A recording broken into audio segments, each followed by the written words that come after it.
Alright, so this was the most requested question for this week, and it was creative calculus optimization question. Of course, here we know that we're going to be calculating maximum and minimum values. So this question was from one of the previous papers, and it was question 9. It was worth 9 marks, and it had two sub questions, 9.1 and 9.2. So I don't want to waste any time because I know that I'm going to be yapping a lot. Let us get into it.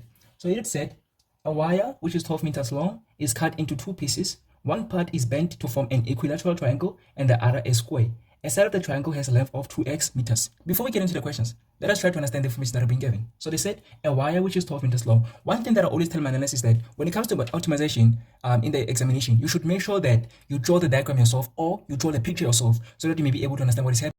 So we're going to draw the picture ourselves, okay? So let us draw the picture. They're saying a wire which is 12 meters long. Let us try to draw the wire which is 12 meters long. So let us assume that this is the wire. So this is the wire and it is 12 meters long. So this is a 12 meters wire. This is not just 12 m. Let me show you write meters in full because I know that certain learners are going to assume that this is 12 m. So this is a 12 meter wire. And they're saying that it is cut into two pieces. One thing that I know that a lot of learners are going to make mistake at is assuming that they said, or assuming that these two pieces are equal. They did not say it is cut into two equal pieces. That is why they mistake. That is why a lot of learners are going to make a mistake at. They're going to assume that this piece of wire is cut into two equal pieces. No, it is not cut into two equal pieces. It is cut into two pieces, not two equal pieces. Okay, so I hope that we are clear with that and you understand it. Right, now that you understand that, let us continue. Okay, well, they said that it's going to be cut, so let us make sure that we understand that it's going to be cut. They didn't necessarily say it's going to be cut into two equal, right? So let us assume that it's cut somewhere here. So this is where it is cut. We're just going to assume that it is cut somewhere here, and then let us say, for example, this is the first part where it's going to be cut, and then this is going to be the second part where it is going to be cut. Okay, so it's going to be cut into two pieces, not two equal pieces. We're not sure if they're equal or not, right? So it's going to be cut in two pieces, and that is that, right? They also say that one part is bent to form an equilateral triangle, and the other is square. So the first part, let us call this part 1, and let us call this part 2. So part 1, or the first part, is going to be bent into an equilateral triangle. The second part is going to be bent into a square. Let us assume that the first part is going to be bent into a triangle. So this first part here, so this part here is going to be cut into a triangle, okay? And then the second part here is going to be cut into a square. Okay, so the first part is going to be cut into a triangle and the second one is going to be cut in this way. They also say a side of the triangle has a length of 2x meters.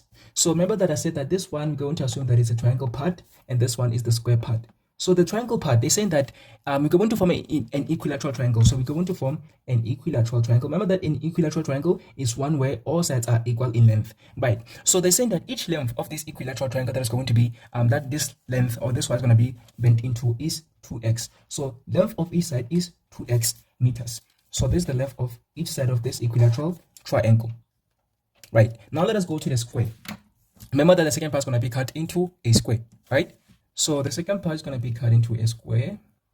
And we know that each side of the square has the same length, right? So it has the same length. We just do not know what each length of the side of the square is, right? But you know that each side of the triangle is 2x meters, right? So we have two different shapes, an equilateral triangle and a square. We know that each length of the square of the triangle is 2x meters. Okay, so we want to calculate how much of the wire was utilized to be bent into a triangle. How much of the wire was utilized to form the triangle? So it was going to be equal to the total length of the triangle, which is the perimeter. So that means we're going to find out what the perimeter of the triangle is, and then we're going to relate that to the total wire or the total length of the wire. So what is the total perimeter of the triangle? So we're going to do that by saying the perimeter, which is the total distance around the shape, is equal to 2x plus 2x plus 2x. So what is the total length of the wire that was utilized to do to make a triangle? It's going to be 2x plus 2x plus 2x, which is 6x. So that means the perimeter of the triangle, or the total length that was utilized to make the triangle is 6x. So we have the perimeter of the triangle. Now that we have the perimeter of the triangle, that means this part 1 here, it was utilized to make the triangle, and the total length that was utilized to make the triangle is 6x. If the total length that was utilized to make the triangle is 6x, what is the total length that was utilized to make the square? It's going to be 12 meters, which is the total length minus whatever the length that was utilized for triangle is, which is 6x. So that means the total length of the square, which is the perimeter of the square, is going to be equal to 12, which is the total, minus the side of the total length of the triangle, which is 6x. So 12 minus 6x. All right. Now that we have the length of the total length of the square, we're going to say the perimeter of the square. So the perimeter of the square is equal to the total length, which is 12 meters of the wire, minus the total perimeter of the triangle, or the total length that was utilized to make the triangle, which is 6x. That means the perimeter of the square is 12 minus 6x, while the perimeter of the triangle is 2 plus 2x plus 2x plus 2x, which is 6x. Now we have formed two equations.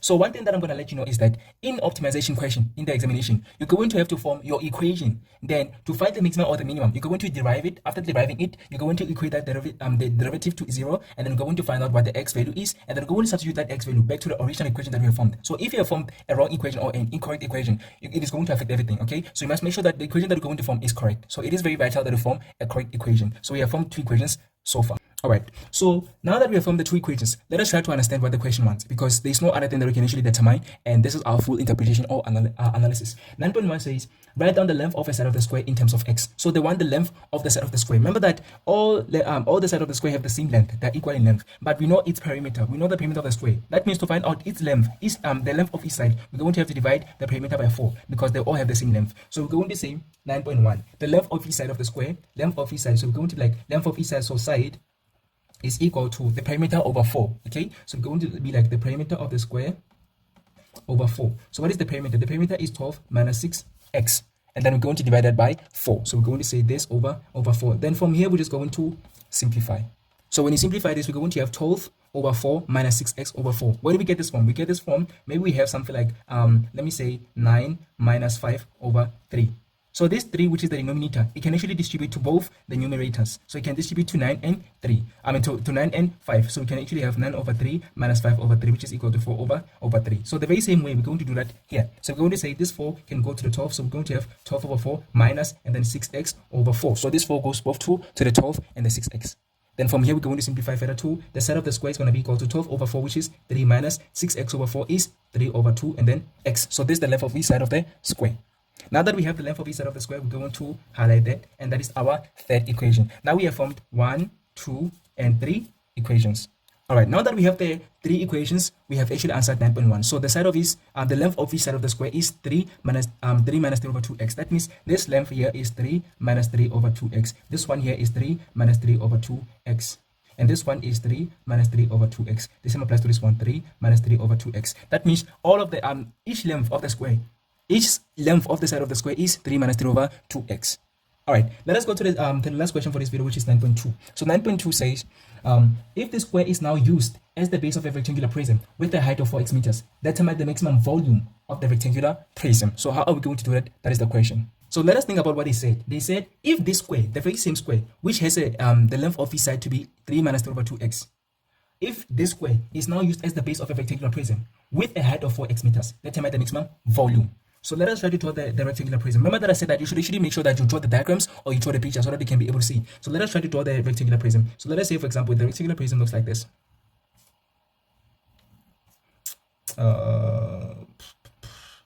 Maybe it looks something like this. Okay, and then of course we have this, which is the back side of it. Okay, so the base is the square. Okay, so where is the base? This is the base. This is the base, the base. So the base is the very same square. What is the length of each side of the square? 3 minus 3 over 2x. And we also have the height, right? We also have the height, which is 4x meters. So how are we going to be able to do this? So we're going to be able to do this by saying, okay, the length of each side of the square is 3 minus 3 over 2x. And here we also have 3 minus 3 over 2x. So these are the lengths of each side of the square, which we can also refer to as length and the breadth or the width. And we also have the height, which they said that it is 4x meters. Okay, so to determine the volume of any shape, or volume, well, not any shape, volume of any, what do we call this, of any 3D shape, let me say that. Okay, so volume of any 3D shape, we can calculate utilizing the very same formula, which is the volume of any shape is equal to the area of the base. So area of base multiplied by the height. So this is the general formula for calculating area, the volume, this is the general formula for calculating the volume of any 3D shape, whether it is a cube, a cuboid, which is a rectangular prism, whether it's a triangular prism, whether it's a square-based pyramid, a cone, or a cylinder, like any shape at all, any 3D shape at all. Okay, so we can actually find the volume by saying volume is equal to area of the base multiplied by the height. Right, so this is the very same formula that we're going to utilize to calculate the volume of this rectangular prism that I've been given, which is also referred to as the cuboid, right? So it is the area of the base, which they say that the base is the square multiplied by the height, and they say that the height is 4x. That means we actually have everything that we're going to need to calculate the volume. Because they want the volume, of course, we're going to have to derive the volume and then equate it to 0, solve for x, and then substitute the x value again into the original formula. So what you need to find right now is the formula or the equation. We need to form the equation. And remember that the equation has to be correct, because if it is wrong or incorrect, then that's going to affect everything. Okay, so I'm going to shift a little bit down so we can be able to see how we're going to form this equation. So please excuse me for a second. All right, so what we're going to do is the volume of this cuboid is equal to area of the base. So since the base is a square, what is the area of the square? Area of the square is equal to side square. Remember that area of a square is equal to side multiplied by side, which is the same as side squared, right? So what is the length of each side? The length of each side is 3 minus 3 over 2x. So we're going to say 3 minus 2, 3. Oh my God, what am I doing? I hate doing this. Forget it, I'm so sorry. So we're going to like volume is equal to the length of each side of the square, which is 3 minus 3 over 2x. Then remember that we said is that multiplied by that again. So we're going to be like side multiplied by side. So that the side again is 3 minus 3 over 2x. So this is the side of the square multiplied by the side of the square. That's going to give us the area of the square, which is the base, right? So we are done with the area of the base. Then we're going to multiply this by height, which they said it is. Which they said that it is 4x. I have a lot of saliva in my mouth. That is why I'm really struggling to pronounce this word correctly. Anyway, this is the height of the cuboid, right? It is 4x. And then from here, we're going to have this equation. So we're going to just expand, right? So what I'm going to do, from here, just algebra. It doesn't matter what you do. We're going to get the same thing. So I'm going to put 4x outside, and then I'm going to multiply this two binomials. So 3 times 3 is 9. 3 times negative 3 over 2x is negative 9 over 2x. Then negative 3 over 2x multiplied by 3 is negative 9 over 2x. And then negative 3 over 2x times negative 3 over 2x is positive 9 over 4x squared. Okay, so whatever this thing is inside the bracket, I'm going to multiply by 4x. So it's going to be equal to 4x times 9, which is 36x. 4x times negative 9 over 2. So 2 into 2 goes once, into 4 times goes twice. So we have 2x multiplied by negative 9x, which is negative, so sorry, negative 18x squared. And then the very same applies to that other thing. So we're going to have 4x times negative 9 over 2x. So 2 goes once into 2, and then 2 times into 4. And then we have 2x times negative 9x, which is negative 18x squared. And then now 4x times positive 9 over 4x squared. So the 4 cancels the 4, and then we have x multiplying 9x squared, which is going to be positive 9x cubed. All right, so to simplify this, we're just going to collect the line terms. So we're going to have 9x cubed first, so 9x cubed, and then we have negative 18x squared minus 18x squared. So because they're the same, we're going to add them and keep the negative sign. So we're going to have 18 plus 18 is 36, and then x squared, and then we're going to have plus 36x. So this is the volume, but this volume is in terms of x. So we're going to write the volume in terms of x. This is the equation that we had to form. Okay, so if we have formed the wrong equation, everything's going to be affected. So this is the equation that we're supposed to form, and it is the equation of the volume of this cuboid. Now that we have the volume of the cuboid, we can actually derive it. By the way, you can actually tell that this is a cubic graph. If we actually graph this volume, we're going to find a cubic graph. Okay, so we're going to form a cubic graph which has a positive value of a. That means its shape is going to look something like this. So its shape is going to look something like this because the value of a is positive. Okay, so this is the very same thing as f of x is equal to 9x cubed minus 36x squared plus 36x. Just that here it is in terms of the volume. So that means for us to be able to determine the minimum or the maximum, remember that this is the local maximum, this is the local minimum, right? So to determine the maximum or the minimum, we're going to derive this. So we're going to say the derivative of the function, which is the coordinate of the tangent, at the turning point, it is equal to 0. So the derivative is equal to 0 at the turning point. So the turning point is where we have the maximum and the minimum respectively. That is why we're going to derive this and equate it to 0. This is where this comes from, okay? Right. So we can actually tell that we're going to have the maximum and the minimum from this equation. We're going to have the maximum and the minimum, but they wanted the maximum. They didn't want the minimum. So we're going to get two x values. The very same way we actually find the equation. For example, when you want to find the coordinates of the turning point, we're going to first find out what the x values of the turning point are, and then after determining the x values of the turning point, we're going to substitute them back into the original formula to determine the corresponding y values. So in terms of this, the corresponding y values are the volume, either the maximum volume or the minimum volume, either the maximum volume or the minimum volume. So we first going to find out what the x values are. So we're going to first find out what the x values are by deriving this and equating to 0. So that is the very same principle. So applying optimization is the same as determining the coordinates of the turning point. If you know how to determine the coordinates of the turning point, you're going to be able to apply optimization. The only challenge that this question comes with is determining the correct equation. So this is the only challenge that this question comes with, determining the correct equation. Because once your equation is incorrect, everything's going to be affected and everything's going to be incorrect. So you must make sure that the equation that we have formed is incorrect. Step number 1, let me actually revise the steps with you. Step number 1 is determining the equation. So equation is the step number 1.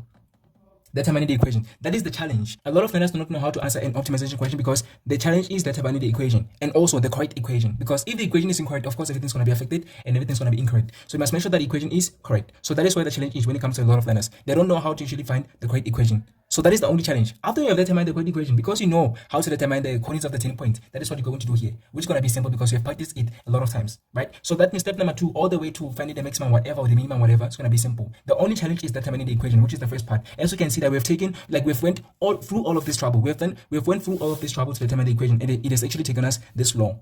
Okay, so the challenge when it comes to this optimization question is determine the equation. And if you're able to tackle that, or if you're able to master the skill of determining the equation, I promise you, then this question is always going to be simple for you. You're always going to shine when it comes to this question. Okay, so that is the challenge, determine the equation. The other things are going to be simple. So the second thing that we're going to do is you're going to find the derivative of the equation. So you're going to find the derivative of the equation. Number 3, equate the derivative to 0. So you're going to equate the derivative to 0. Then after equating it to 0, you're going to determine the variables. Sometimes we have these things in terms of time. So we have dt. So that means the derivative is going to be d prime of t. Okay, sometimes we have st, so it's going to be s prime of t. Okay, so it's different. Sometimes we have vx, sometimes we have vy, sometimes we have fx. It doesn't matter. Okay, so whatever the original equation is, you're going to find its derivative. So you're going to find v prime of x, f prime of whatever, s prime of whatever, d prime of t, and so on. Okay, so after you equate it to 0, you're going to find out what the x is or the t is or whatever the case may be, and then you're going to substitute that value or values into the original equation to determine the corresponding y values, which is the maximum or the minimum. I hope that we're clear with that. So that is what you're going to do here. But because I don't actually have enough space, please allow me to go to the next page to find the maximum volume for this problem that we have here. Excuse me for a second.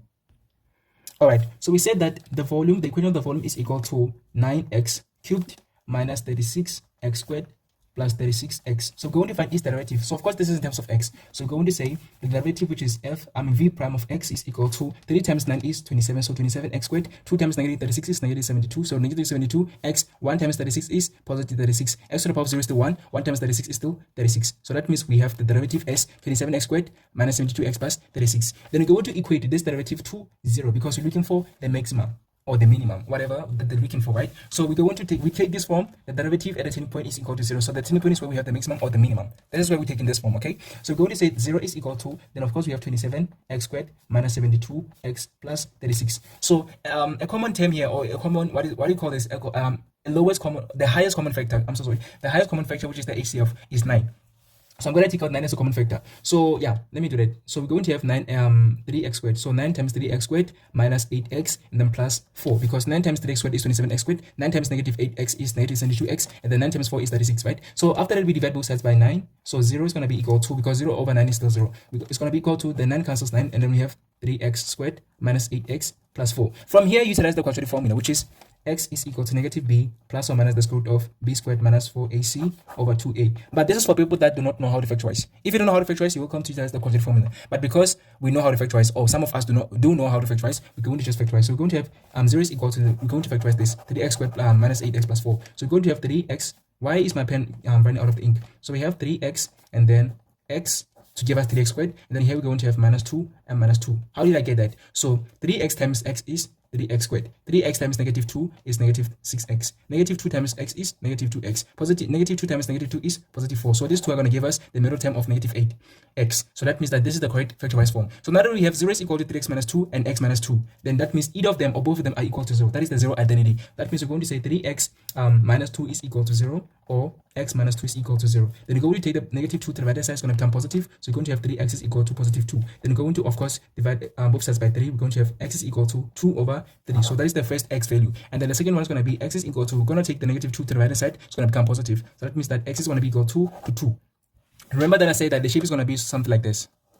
Okay, so that is going to be the shape. So since the shape is going to be something like this, we know that we're going to have the maximum at the top and the minimum at the bottom. So of course, we're actually expecting to get 2 answers or 2 x values. So which one is going to go where? Okay, so this is the local max and this is the local minimum. How did I actually come up to the conclusion that the shape is going to be like this? Because this is a cubic graph. 9x cubed is a cubic graph. Okay, so you have a local minimum and a local maximum. So because we're looking for the local maximum, we're going to be looking at the x value that is less than the other one. Okay, so we're going to be looking at the lower x value. We're going to be looking at the lower x value. We have 2 x values, so we're going to take the one that is lower, which is 2 over 3. That means we're going to have 2 over 3 here, and we're going to have 2 here, because this 2 is going to give us the minimum, and this 2 over 3 is going to give us the maximum.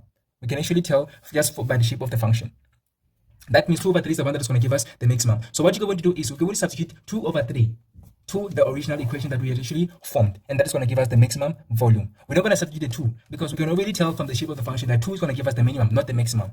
Or if you don't want to, if you're not sure, you are welcome to substitute both of them. Okay, so you're going to substitute both of them into the original equation, and the one that is higher or the one that is larger than the other one is the one of the maximum, and the one that is smaller than the other one is the one of the minimum. So you're going to take the largest value. So if you substitute 2 over 3, you're going to get a certain value. You're going to keep it aside, or you're going to note it down, and then you're going to substitute 2, and then you're going to note down its value. You're going to note down its value, and then you're going to compare which one between 2 over 3 and 2 gives us the maximum value or the maximum volume. You're going to write down the maximum volume that you actually found out from that. Okay, so what I'm going to advise you to do is, now that we have the shape of the function, we can already tell that the shape of the function looks like this.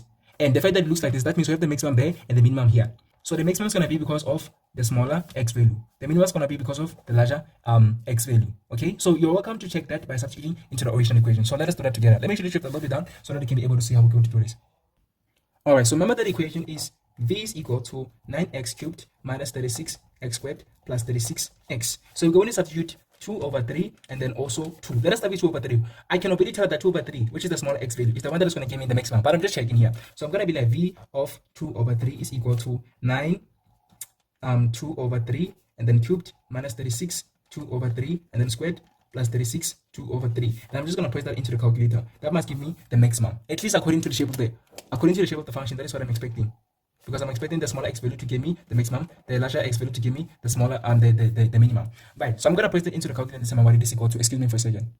Okay, so after pressing this into the calculator, I get the maximum volume to be equal to 32 over 3, which when I convert it to decimal places, I get 10.67 square meters. So this is the maximum volume, but we're not sure because I guess we have to also substitute 2. Okay, but I'm very sure that it is actually this one, because I know that it is the x value that is lower that's going to give me the maximum. But for the sake of convenience, let us go and substitute 2. So we're going to be like v at 2 is equal to 9 and then 2 cubed minus 36 and then 2 squared plus 36 times 2. And then after putting the calculator, I'm going to get, let me actually do it manually. So 2 cubed is 8, 8 times 9 is 72, and then minus 2 squared is 4, 4 times 36 is 144, and then plus 36 times 2 is 72. So we have 72 plus 72, which is 144. So 144 minus 144 is 0.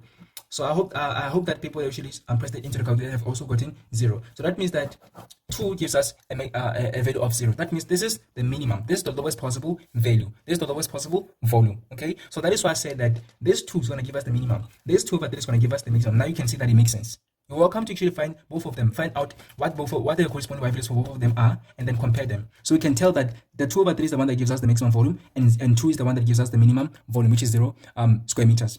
Right. So now that we have this, we can actually confirm that the maximum volume is 10.67 cubic meters. So that is the maximum volume. Okay, so this is how we answer this question, and this is how we collect our 9 marks. So the only challenge when it comes to this optimization question is determining the equation, or is determining the equation yourself, because you're going to have to determine the equation yourself, and then after that you're going to just apply whatever that you apply when you find out what the coordinates of the turning points are of the cubic function. Okay, so if you know how to determine the coordinates of the turning point, you're going to be able to solve for optimization. The only challenge is going to be determining the equation. The first steps of determining the equation is the only ones that are going to be difficult. So you're going to have to make sure that you practice that a lot of times, okay? Yeah, so I hope that you've actually enjoyed the video and it's been helpful. The maximum volume is 10.67 meters cubed. So thank you very much for watching this video to the end. I'm going to see you in the next one.